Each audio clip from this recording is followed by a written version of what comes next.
그래서 지금 빙하기의 초입에 빙하기에 쓸 자금을 현금을 모두 털렸다 하는 거죠. 이 문제는.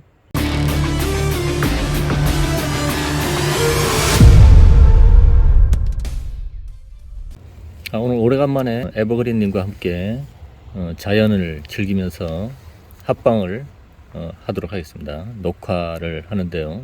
애기 낳고 보게 됐습니다. 반갑습니다, 에버그린님. 네, 반갑습니다, 작가님. 시청자 여러분 반갑습니다.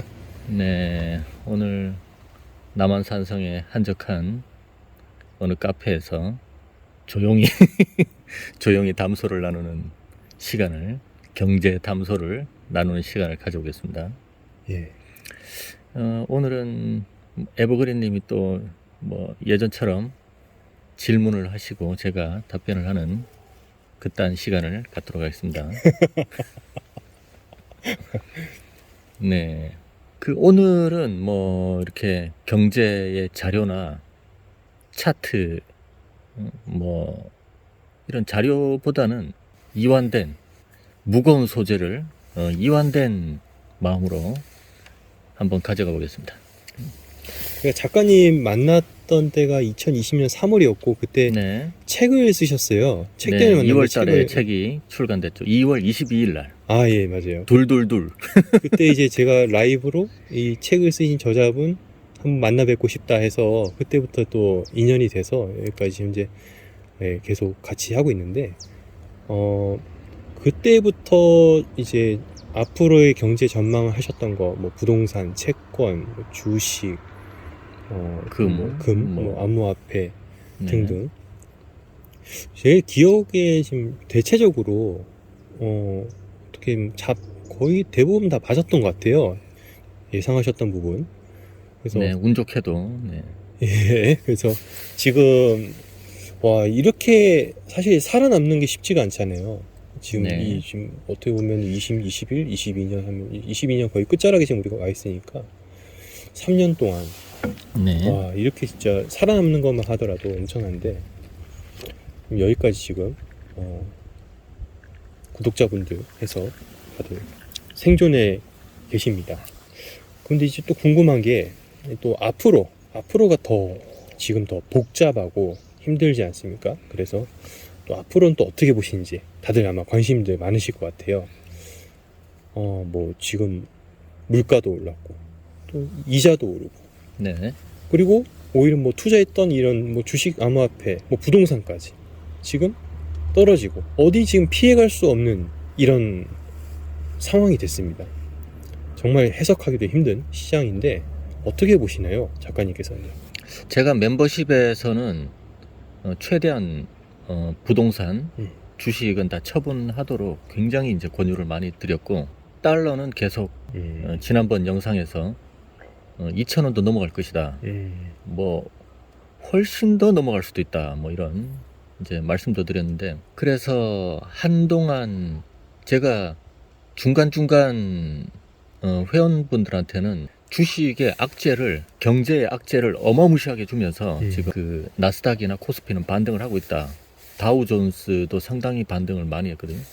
그러니까 다우 같은 경우에 지금 절반 가까이 지금 계속 꾸준히 그 반등을 하고 있는데, 이번 반등이 최후의 반등일 수 있다.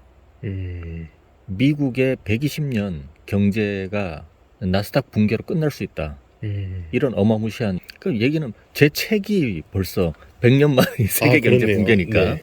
예전부터 100년 만의 경제, 100년짜리 경제가 무너진다. 이런 말씀을 뭐 수차례 드렸는데, 제가 정말 어이가 없는 건 그동안 고점에서 계속 주식 사라고 했던 사람들이 말을 바꿔가지고 자기는 안 그런데 많은 사람들이 왜 이렇게 하락기에 자꾸 사라고 하느냐, 말을 순식간에 바꾸는 사람들이 요즘 너무나 많아가지고, 야, 저렇게 개미들을 사망을 시키고 말을 저렇게 그냥 급선회하고 빨리 바꿀 수가 있는가, 이런 생각을 하는데, 그런데도 그 사람을 엄청나게 또 따르고 하는 걸 보면 시장은 어쩔 수 없구나.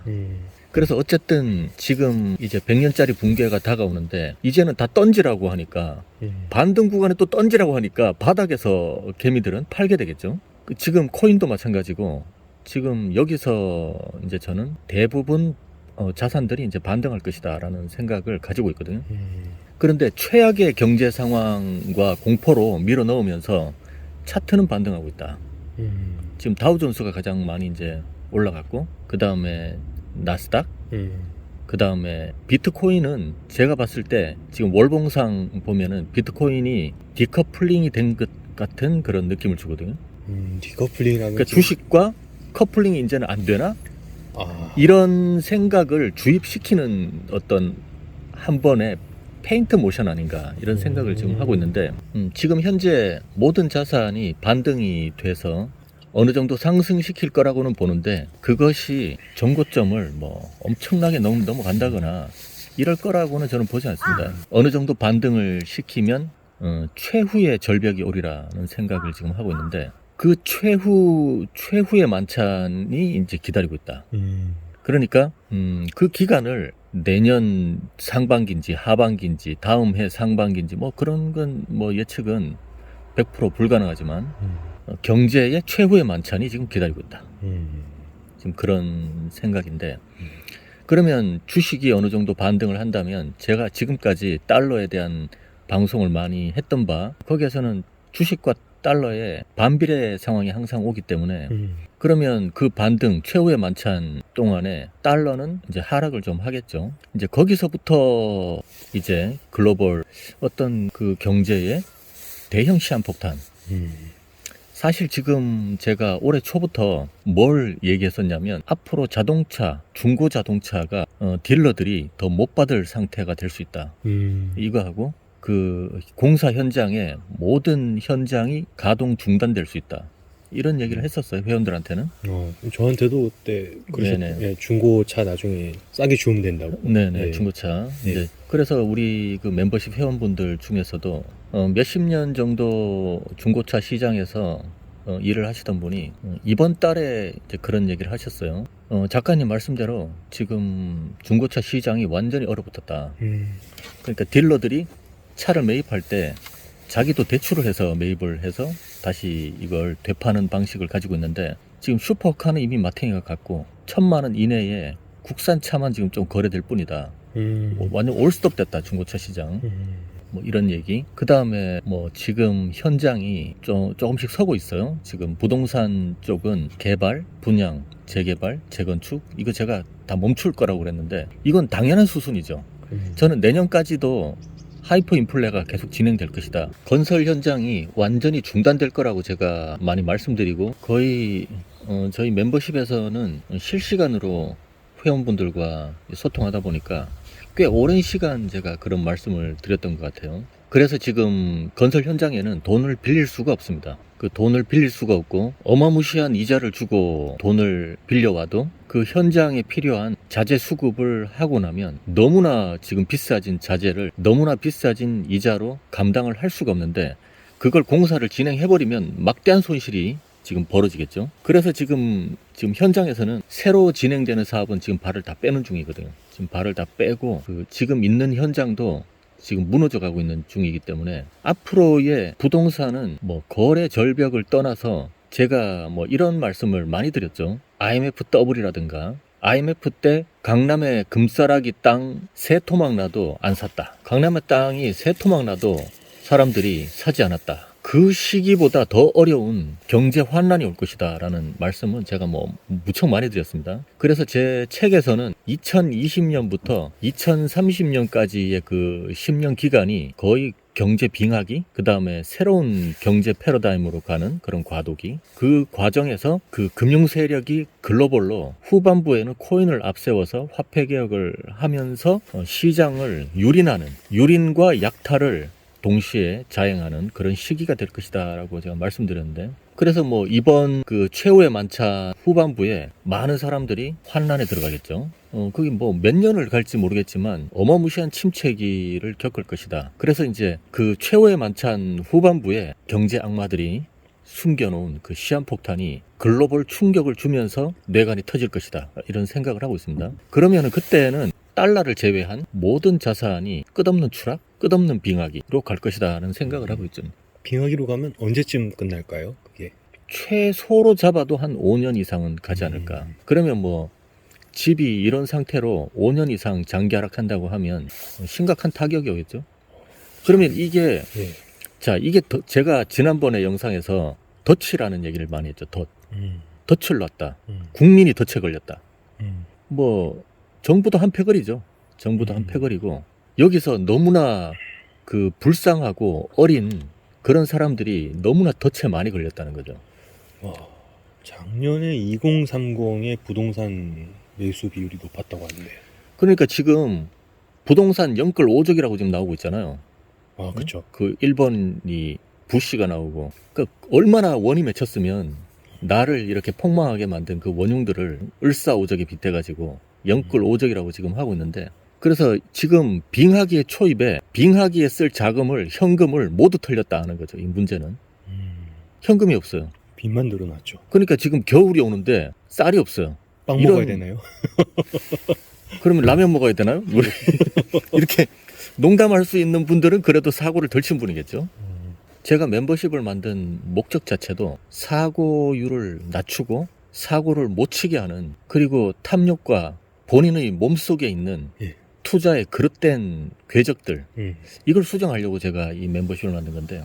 지금 멤버십 분들은 이제 꼭 붙어 있어야 그 되죠. 환난에서 그래도 예. 꽤 많이 피하셨죠. 그래도 예. 피하고, 저희는 그래도 피한 거 되게 우리가 많다고 그러셨는데. 부동산 피했죠. 예. 주식 피했죠. 이 코인들도 지금까지 있었던 모든 사고가 터진 코인들은 다 피했죠. 우리가 뭐뭐 터졌었죠 그때? 그때 루나 터졌죠. 루나도 우리가 12월 달에 다 매도를 처리했고, 그쵸. 그 위믹스, 뭐 위믹스도 그랬죠. 매도를 했죠. 갈라, 이번에 솔라나 또 몇 개 더 있었지 않았나요? 또 있죠. 뭐 그래서 이게 뉴스에 크게 터졌던 건 우리는 뭐 다 피해 갔었으니까. 제가 듣고 놀랐습니다. 심지어 뭐 라이트코인조차도 바깥으로 이제 뺐잖아요, 걔네들이. 예. 그 라이트코인조차도 이제 뭐 못 사겠으니까 저는. 와, 진짜 코인 하나만 잘못하다가 미끄러져 버리면 진짜 힘들어지는데 그걸 다 피했다는 거는 정말 진짜 저 감탄을 금치 못했습니다. 그때 듣고. 네, 이거. 네. 근데 그거를 피할 수 있었던 원인은 뭐냐면 어마무시한 그 과매수 구간. 그래서 이게 그 바닥부터 첫 파장, 그 다음에 꼭대기까지 이루어지는 그 연결선상에서 얘네들이 이 정도 해먹으면 그 다음에는 위험하거든요, 이게. 자, 내가 이 배를 몰고 가다가 보트 타고 배에 빠졌어요. 그럼 그 배를 침몰시킨다고 이제. 잔인한 살인이 벌어지는 거거든. 그러니까 이게 거의 뭐 경제 약탈은 거의 살인과 마찬가지인데 119에 상담하는 분인데 요 근래 이렇게 안 좋은 생각을 하는 분들이 꽤 많아지셨다. 엄청 힘들대요 지금. 상담을 많이 해야 돼가지고. 그러니까 이게 자꾸 한강 다리 위에 서려고 하는 그런 분들이 이제 2030이 좀 많고 이자율이 뭐 배가 늘어나가지고 지금 뭐 투잡 쓰리잡을 뛰어도 라면 먹고 살고 이런 분들이 많아가지고, 그러니까 그런 의식이 도대체 어디서 만들어졌나. 그러니까 이게 미디어에서 부추기고 또 개인의 탐욕이 이제 확장되고 동공의 지진이 일어나고, 그리고 자고 일어나니까 자꾸 올라. 나 좀 돈 더 모아가지고 뭐 요런 거라도 그냥 원룸이라도 하나 살까 이러는데 욕심이 생기는 거죠. 이래가지고 내가 언제 돈을 버나. 그래서 자고 일어나면 삼성이 뭐 만 원씩 올라 있고, 자고 일어나면 아파트가 1억씩 올라가니까 이제 나도 동참해야 되지 않나. 그게 제일 컸죠. 예. 이제 나만 벼락거지 되나? 이런 불안한 심리 때문에 뭐 어마무시한 사고를 쳤죠 이제. 그래서 뭐 저도 솔직히 뭐 주변에서 누가 물어보면 조언은 해주지만 그 조언 듣고 안 하는 사람은 좀 적어요 또. 어차피 각자 개인에게 답은 다 정해져 있기 때문에. 그래서 야 그건 아닌데 라고 하는데, 나중에 고점에서 그 고점 매수를, 부동산이든 주식이든 고점 매수를 부추기는 사람들은 IMF하고 금융위기를 얘기를 합니다. 닷컴 버블. 그 닷컴 버블 사람들이 잘 모르시는데, 그 닷컴 버블 때 올라갔던 그만큼을 전고점을 기술주들이 이번에 다 엄청나게 다 지나갔죠. 그거 이상으로 몇 배를, 닷컴 버블 고점을 몇 배로 올라간 기술주들이 엄청 많은데, 그렇게 못 올라, 거기 고점은 고사하고 그 3분의 1도 못 간 게 지금 엄청나게 많아요. 사람들이 좀 착각을 하고 있는데. 마이크로 스트래테지 주식도 보면. 그렇죠. 예. 걔네들은 미친 놈들이죠. 닷컴만큼 못 올라갔죠 이번에. 그러니까 거기는 이제 회사 접어야 될 것 같으니까 괜히 회사가 뭐 하는 회사인지도 모르는데 음. 비트코인 사서 이렇게 짬짬이라고 해야 되나? 이거 뭐 그 CEO 내려왔잖아요. 마이클 셀러. 그것도 좀 수상합니다. 걔네들은 웃긴 게 자기들 주식도 임원들이 다 팔아먹었어요. 예전에 그런 거 이렇게 경고 뜨고 그랬었는데. 옛날에 닷컴 때 스윗이 벌금 먹었지 않습니까 그때? 네. 예, 조사받고. 그래서 뭐 다들 착각 속에 사는 거죠. 이제. 착각 속에 그래서 뭐 닷컴 버블 때 금융위기 때 IMF 때 그때 내려갔을 때 그때 샀으면 지금 삼성이 얼마냐? 응? 그때 샀으면은 뭐 응? 지금 아파트가 얼마냐? 빚을 내서라도 샀으면 내가 부자가 됐을 텐데 그게 고점 매수의 유혹이죠. 그럼 먼저 갔던 사람들이 주변 사람들을 유혹합니다. 내 동생이, 내 친구가, 내 학교 선생님이었던 분이 그렇게 또 술 한잔 사주면서 또 얘기해주고 또 유튜버에서 또 응? 지금 꼭 사야 된다. 또 펌프질 해주고 주변 그게 좀 큰 것 같아요. 또 단톡방에 있다 보면 또 무슨 단톡방에건 또 이렇게 고점으로 가다 보면 뭐 형님 누나 뭐 나 이렇게 잘 됐다 예, 자랑하고 또 그 배 아프고 배 아프- 뭐 그러다 보니까 지금 그 제일 지금 여기에 피해자분들이 누구냐면 2030 영끌족과 평생 한 번도 주식 투자와 부동산을 한 번도 사보지 않은 분들이 이번에 다 들어갔어요. 그러니까 이번에 이렇게 다 들어가야 되니까 부동산 개수라는 게 있잖아요. 그래서 이놈들이 어떻게 하냐면 똘똘한 한 채, 아,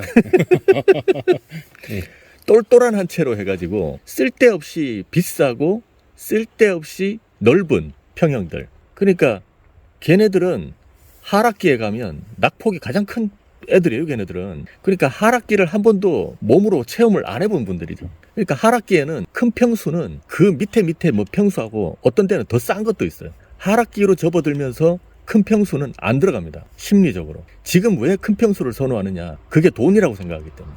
또 코로나 그거랑 또 맞물리지 않았어요. 재택근무에 하면서 넓은 집을 이제 선호하는 분위기로 막 기사가 나오기 시작하고 이러니까. 자꾸 이제 넓은 거 사야 뭐 예. 이런 것처럼 예, 응? 뭐 작은 평수 살면 거지고 뭐 넓은 평수 살면 부자고. 여러 개가 맞물렸죠 그때. 그래서 그런 뭐 심리적 또 펌핑.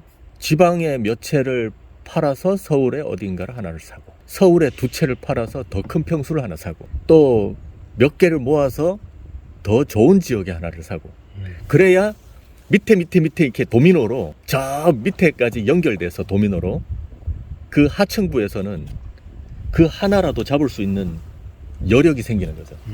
올라가고 하면서 밑에가 여유 물건들이 나오게 되는 거죠. 근데 그것들이 계속 올라. 그리고 그 정책 중에 또 하나가 뭐였냐면 세금을 다주택을 때려버리는 거죠. 그러니까 한 채를 갈 수밖에 없어. 그렇게 되게끔 네? 만들어 놨으니까 그때. 그러니까 문제였죠. 5억짜리 하나랑 1억짜리 5개는 차이가 너무 난다고. 1억짜리 5개가 세금 온팡 맞으니까 야씨 5억짜리로 뭉쳐. 이거 이럴 일이 아니다. 막 그러다 보니까 내 예산으로 뭐 반지하 하나 살까 하다가 대출을 끌어 모아서 신용카드까지 써서 아파트를 지르게 됐던 거죠. 어차피 올라가니까 이런 생각으로. 그죠? 어차피 올라가니까 예. 뭐 돈 필요하면 거기서 또 대출 더 하면 되고 뭐 이런 생각이었는데 그 생각이 100년 만에 꼭대기에서 머릿속에 난 아주 어마무시한 과오였다는 거죠. 실수죠, 실수. 대형 실수. 그래서 제가 이런 형태가 2019년부터 급가동되고 있다는 게 느껴져 가지고 제가 2019년 11월에 제가 책을 쓰게 된 거죠. 그때 뭐가 오고 있다. 되게 빠르셨네요. 그때는 그런 얘기 하나도 없었고. 야, 이거 뭐지? 뭐가 오고 있다. 이런 생각을 하고 있었는데 그리고 이제 제가 책을 한 달 만에 썼었죠, 그때. 그래가지고 그게 나오고 난 다음에 코로나가 터졌죠. 바로 이제 코로나가 나오고 난 다음이 아니고 제가 책을 쓰고 아마 2019년 말 그때 삼성의 꼭대기가 됐었고 그래서 이제 그때 삼성 이렇게 꼭대기가 됐을 때 그 제가 했던 얘기가 있어요. 막 9만 원 넘어갈 때 제가 조심해야 된다. 저는 못 사게 했지만 저는 사람들 만나면 다 삼성 못 사게 했죠. 못 사게 했는데 이제는 뭐 궁금한 게 그 작년 아니 불과 몇 개월 전까지만 해도 뭐 화폐 가치는 하락했다. 그래서 그 얘기, 현금을 못 들고 있게 하는 거죠. 이것들이. 그 얘기 이제 뭐 들리지도 않습니다. 불과 얼마 제가 전까지만 들렸는데. 뭐 제 영상을 보면 아시겠지만 한결같이 제가 현금이 중요하다는 얘기를 제가 엄청나게 했죠. 이 빙하기 환란기에, 경제 환란기에 이게 써야 될 돈이 필요하다. 현금이 필요하다는 얘기를 뭐 엄청나게 했는데 그걸 뭐 다 무시하시니까, 그래서 그러면 현금 놔두면 가치가 없는데 이런 얘기를 하는 거죠. 이제 그거에 너무나 이제 공식처럼 막 다들 이야기하는데 또 그 이야기를 요즘에 하면 이상하게 쳐다보니까 또 별로 안 하는 것 같습니다. 그 이야기가 투자에 관심 없는 사람들 저 끝까지조차도 다 그냥 앵무새처럼 이야기했던 이야기인데. 그래서 이제 큰일 났다. 네. 그래서 이게 뭐 달러를 제외한 모든 자산이 이제 폭탄으로 사장되기 시작.